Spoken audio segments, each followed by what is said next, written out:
2, 1, 2, 3, tout le monde à bicyclette. Tam, dididididam, tout le monde à bicyclette. Tam, dididididam, tout le monde à bicyclette. Tam, dididididam, tout le monde à bicyclette. Tout le temps. Tout le temps.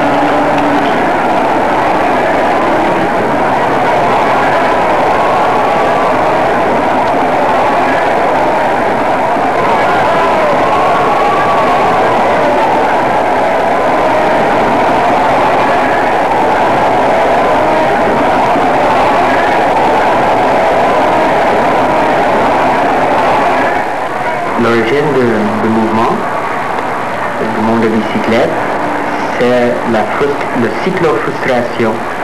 Ça veut dire les difficultés des cyclistes à Montréal. Ça veut dire l'absence de pistes cyclables, l'absence de stationnement sûr à l'abri de vol. Surtout ça. Je pense qu'on pourrait commencer par dire que le mouvement a commencé avec un groupuscule de très très peu de personnes qui ont fait une prise de conscience ensemble. Ils sont aperçus en même temps qu'ils aimaient le vélo, en même temps que de plus en plus ils détestaient l'empire de l'automobile sur notre ville. Après quelques années de cycler, j'ai constaté qu'il fallait faire quelque chose. C'est ça, c'est la réaction de cette frustration quotidienne que nous a obligés d'organiser le monde des bicyclettes. Ça se produisait en quelle année? Se produisait probablement en 1905, quand les automobiles commençaient à prendre l'espace des cyclistes. Mais en fait, le renouvellement de la bicyclette se produisait dans les années 60-70. Et le mouvement est devenu valable depuis 2 ans parce qu'à cette époque-là, il y avait suffisamment de cyclistes et de la frustration cycliste pour animer ce mouvement, pour que ce mouvement rende valable. Parce qu'à cette époque-là, les ventes de bicyclettes ont atteint un niveau au-dessus du niveau des voitures.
Il faut que je commence.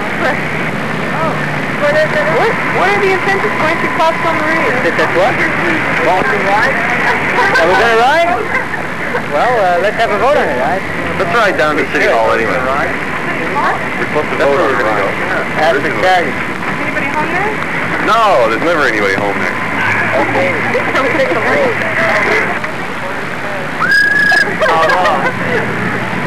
Camarades révolutionnaires. Et voilà, c'est notre avenir, c'est notre rêve, c'est notre conception de Montréal, de l'avenir que nous pousse. En Montréal, il y a moins d'autos, presque pas d'autos, où les bicyclettes, les autobus, les trains feraient le transport. En fait, nous sommes pour un transport écologique, un transport sans auto, un transport écologique et convivial. Et pour nous, c'est la clé de voûte de toute la ville, toute la société. l'écologie. Open up! Bonjour, ça va, Jean? Guy Fallon. Bonjour. Bonjour. Allô, Guy Fallon. Jean-Paul Labelle.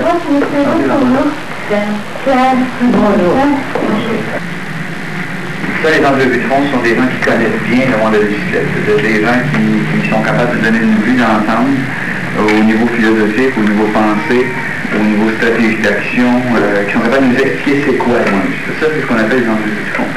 Il y a ce qu'on appelle ensuite les entrevues d'appoint. Par exemple, une entrevue d'appoint, ça va être à l'intérieur de ce qu'on dit dans les entrevues de fond.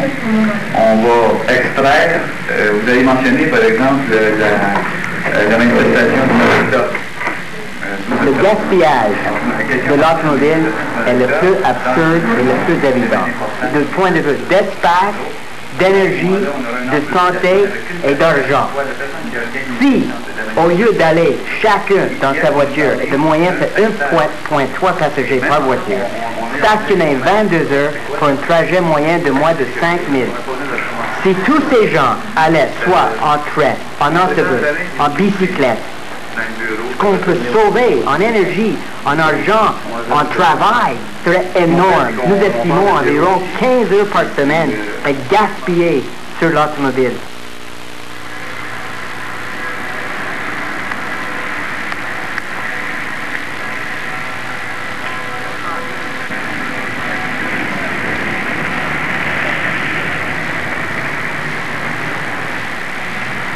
Je peux te dire par expérience que j'ai fait beaucoup de vélo l'hiver. J'ai vu souvent sur des coins de rue démarrer plus facilement que des autos parce que je pouvais, en pédalant, je savais exactement quand est-ce que ma roue commençait à glisser, puis je pouvais partir sans passer cette limite-là. Et les bicyclettes ont des avantages par rapport aux autos, c'est que le gros de leur poids est sur la roue motrice qui est en arrière. Je trouve que la bicyclette, on est avantagé parce qu'on a l'effet direct du vent.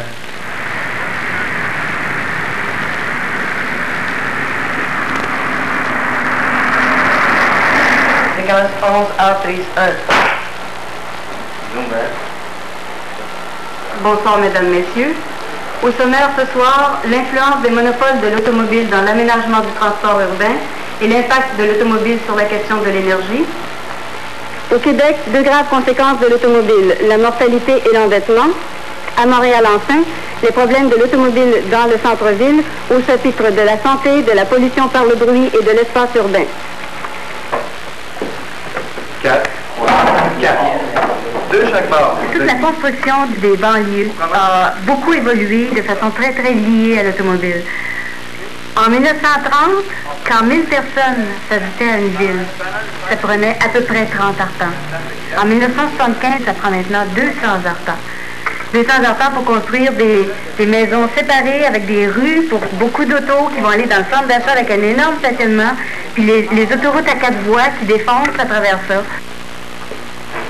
Selon le rapport SNEL, plus de 100 systèmes de tramway dans 45 villes sont disparus au profit des autobus GM.